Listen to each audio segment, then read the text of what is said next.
Tonight we are tracking a breaking news standoff in a remote home in Ferry County. A suspect is refusing to come out after possibly firing at wildlife officers. We've seen some showers and even isolated thunderstorms this early evening, tracking improving weather for the weekend. Your forecast is next. Spokane County Sheriff Ozzie Knezovich has previously spoken out against Governor Jay Inslee's sanctuary state law. He said he should be arrested for obstruction of justice. The two were at the same meeting today in Spokane. We'll tell you about that.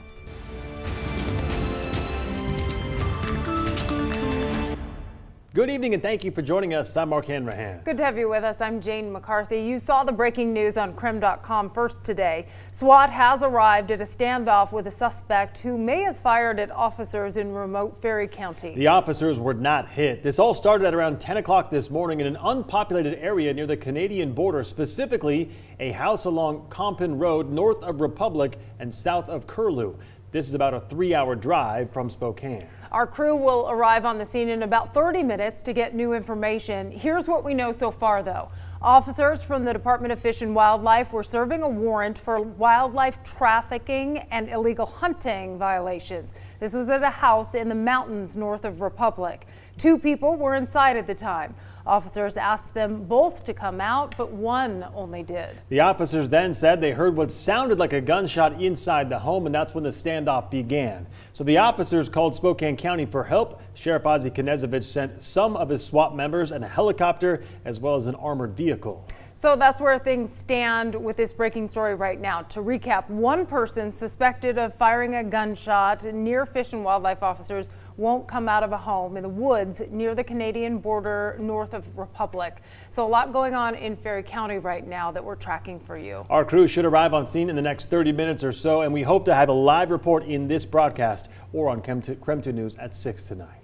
All right, switching gears right now, a pretty mixed bag of weather headed our way the next few days rather. Sure. Parts of the inland northwest will see some showers this weekend, and then things are going to get hot. Yeah, the chief, Tom Sherry, tracking it all from the Weather Center tonight. Tom? Yeah, we've had areas of rain, even heavy rain, move across the inland northwest. We had a brief heavy rain here in the Spokane area just about an hour and a half ago. Doppler radar showing rain just to the kind of out in the Spokane Valley and up towards Mount Spokane. Also some rain out towards Coeur d'Alene, and then as you get into Shoshone County, even more showers up to the north of us. We put this thing in motion for you, and you can see again, most of the showers, at least downtown, have moved out of the area. We're still seeing rain as you head along I-90 into Coeur d'Alene and also up 395 towards Deer Park. Tomorrow, only a slight chance of showers expected, 64 the high, much warmer, nicer temperatures expected on Sunday. Seasonal high temperatures. We'll look for a high of 73. Enjoy that moderate temperature on Sunday because, I mean, July-like heat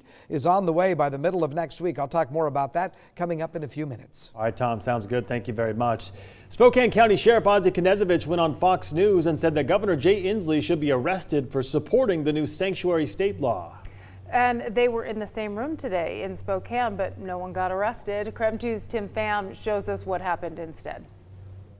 Sheriff Ozzie Knezovich has been in law enforcement for nearly 3 decades. Over the years, he's seen a major shift in the types of calls deputies go out on. Most of the time, it's domestic violence or mental health. It's why the Community Diversion Unit, now in its first year, hopes to help people with mental health.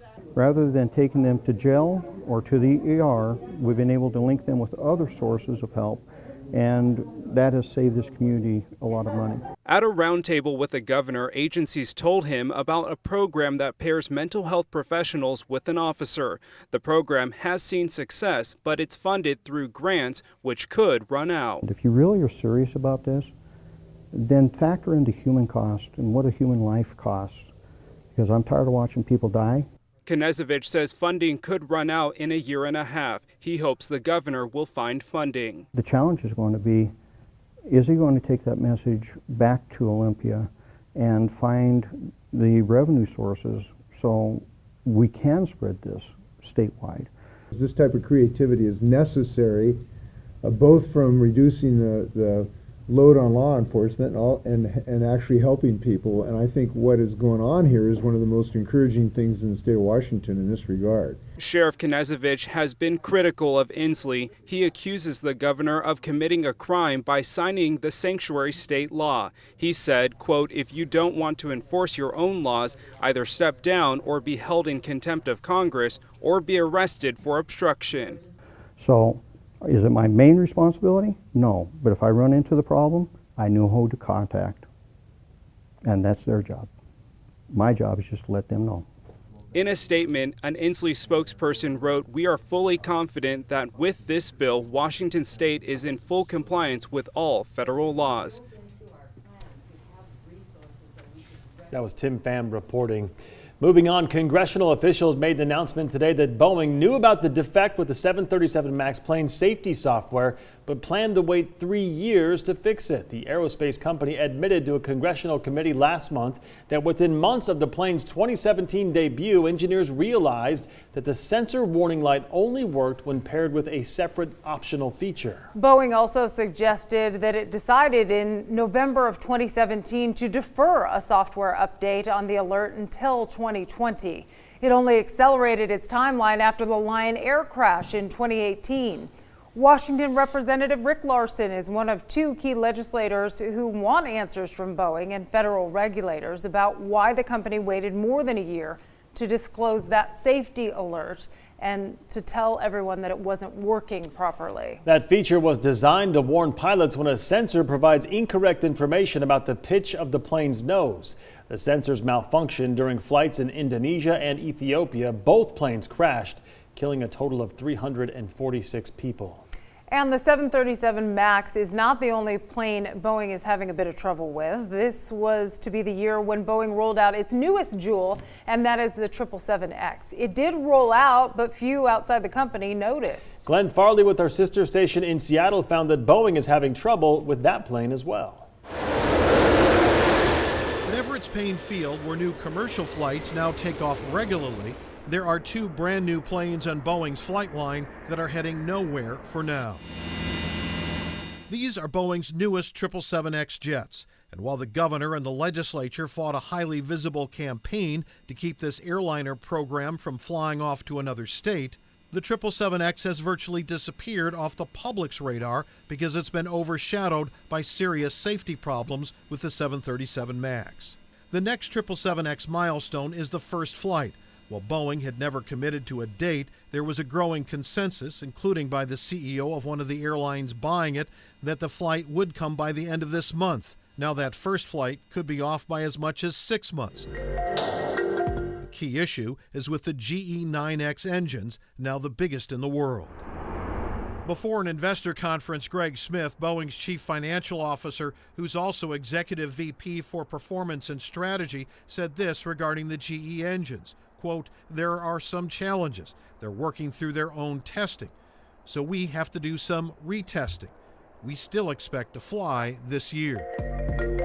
The GE9X engine is tested in 2 places, on the ground in Peebles, Ohio, and in the air aboard a 747 set up as a flying test bed. Both multiple sources and Aviation Week magazine say that the issue is not with the giant fan up front that everyone sees, but smaller critical parts inside the plane's compressor, including pieces of a variable stator vane assembly which broke free. Jet engines are subject to brutal testing to make sure they do not fail in flight, and that's where we are today. Crews are mopping up the 243 command fire in Grant County tonight. 65% contained that fire is. It sparked Monday near Royal City. It burned a little more than 20,000 acres and destroyed 3 outbuildings. You're looking at file video from earlier in the week. Fire leaders have lifted all evacuations. Lower Crab Creek Road through the Smyrna Canyon is also back open. They still don't know the cause of this fire quite yet.